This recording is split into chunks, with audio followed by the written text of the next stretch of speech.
We're going to talk about 4th of July. So 4th of July could be a very, confused moment for a lot of dogs. It could be very unhappy for a lot of dogs.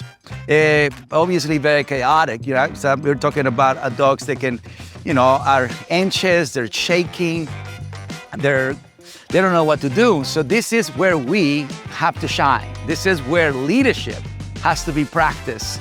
And remember, patience is part of your leadership. Calmness is part of your leadership. Understanding is part of your leadership. Giving love and joy at the right time. So my goal is for you to have the most amazing 4th of July ever. And to every single year you practice better and better and better, because that's all we want. We want to be better humans for better dogs.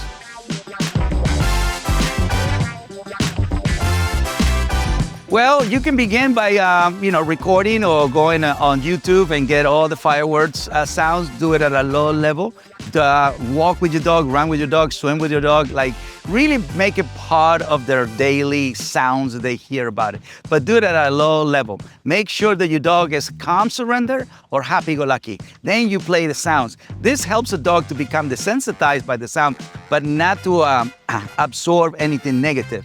There is a formula to introduce dogs into anything that is new, and there is also the same formula to rehabilitate dogs, right? So when you do things right, especially from the first time, your dog doesn't know any other options. So if you create calm surrender and then you play the sound, that's all your dog is gonna know. If you create happy-go-lucky before you play the sound, your dog will be associating this sound with happy-go-lucky state of mind, this sound with calm surrender state of mind. You see it? You can tell your dog what to feel about it, and therefore he will remember to do it over and over and over.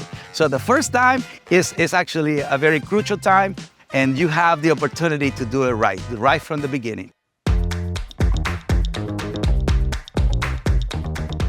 So when you're teaching a dog not to jump on people, what you're teaching is do not get excited about the person that came into the house, even though that person might break the rules, boundaries, and limitations. It's true.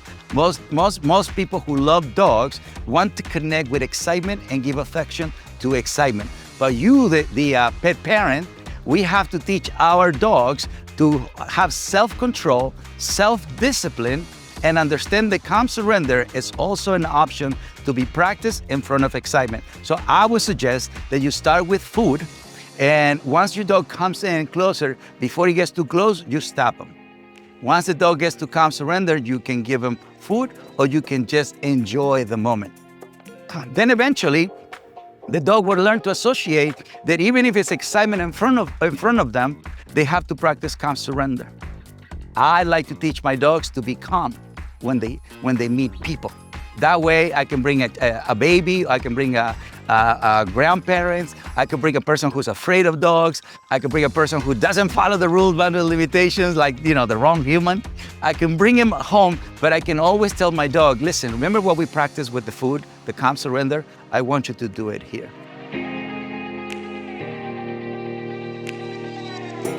Make sure that the two dogs do not meet in the house, okay?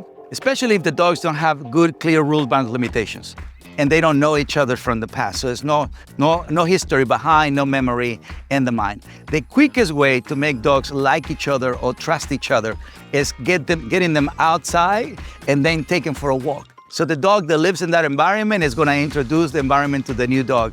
The dog that is visiting the house, if he shows calm surrender during the walk, the dog that already lives in that environment, is going to be easier for them to accept them, because it's all about the meeting. It's all about, so you and I, are we cousins? They don't know that, right? What they know is, are we part of the pack? So the quickest way to do that introduction and create trust is follow the pack walk. Follow, play, explore. Traveling is explore activity. Once you get there, the way you introduce new members is through the walk. That's why I'm always encouraging people to do pack walks. So 2 things, right? Walk the dog before you put him into a car, right? Because it's another kennel. So never put a dog from your house, which is a kennel, into your car without any physical drain, because the association is not going to be good. They feel trapped, right? And on top of that, if they start moving and have this little moment where they didn't balance themselves before the car began to move, then they get car sick. And because they didn't get out on time, they develop anxiety.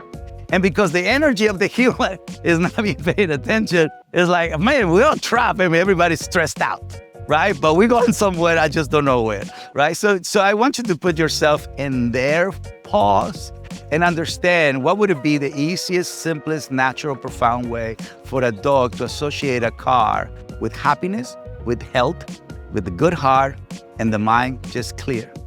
Get it? So remember, exercise plays a big role for everything. If a dog has anxiety, if a dog has frustration, if a dog is confused, a good long walk can help them deal with the energy of the body.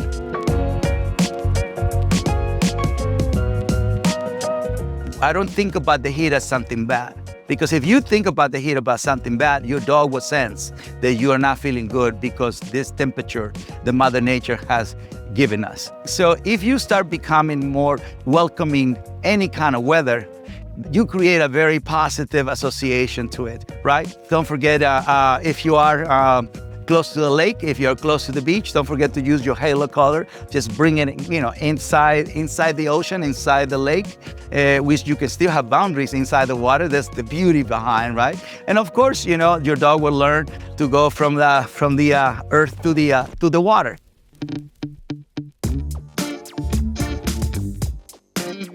I'm very particular that whatever I put in my dogs, especially the halo color, that my dog is in a calm surrender state or a happy-go-lucky state.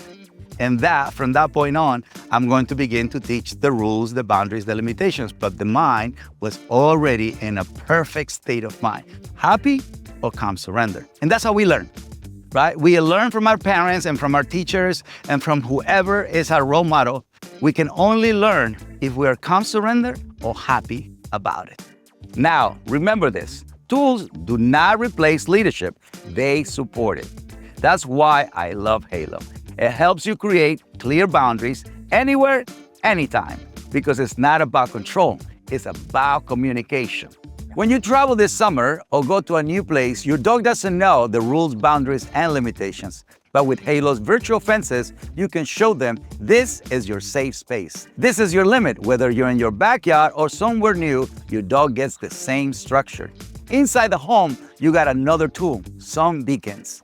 Let's say you got a guest or food on the counter or baby crawling on the floor. A Halo beacon teaches your dog this area is off limits. It brings structure and therefore peace to the whole environment. There is also the walk feature. This is important. No matter how busy life gets, your dog still needs that daily ritual. Walks help your dog focus, release energy, and stay balanced. And with the Halo collar, you keep structure during the walk too. You're not just moving, you're leading, and best of all, you are enjoying it. So remember, leadership starts with you. It's about your energy. The Halo collar helps you reinforce that leadership anywhere you go. That's how we create calm confidence, through rules, boundaries, and limitations. That's how we lead and keep our dogs safe. When the world gets chaotic, your dog needs structure more than ever. That's what the Halo collar delivers. Thank you so much for your trust, for your respect, and your love. And go up there and make memories. Life is about life, time, and memories. So create great memories with your Halo collar.